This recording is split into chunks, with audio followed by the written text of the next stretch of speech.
চট্টগ্রামে পুলিশের অভিযানে কিশোর গ্যাং লিডার আটক। বিস্তারিত দেখুন চট্টগ্রাম নিজস্ব প্রতিনিধি এম.আর. মিলনের প্রতিবেদনে। বুধবার সরাইপাড়া বনরূপা আবাসিক এলাকায় অভিযান চালিয়ে কিশোর গ্যাং লিডার শামীম ওরফে প্রকাশ মাস্ক শামীম নামে এক কিশোর গ্যাং লিডারকে আটক করেছে পাহাড়তলী থানা পুলিশ। তার বিরুদ্ধে এলাকায় মাদক, মারামারি ও ত্রাস সৃষ্টির অভিযোগ রয়েছে। কিশোর গ্যাং লিডার শামীম আটক হওয়ায় এলাকায় আনন্দ উৎসব ও মিষ্টি বিতরণ করা হয়েছে।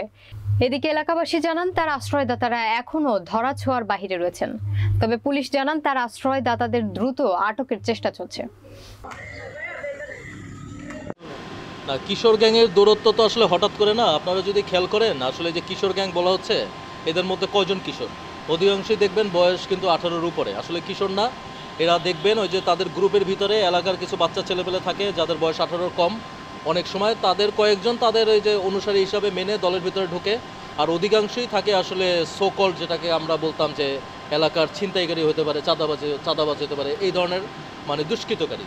তা আমরা এদেরকে আইনের আওতায় আনার চেষ্টা করছি।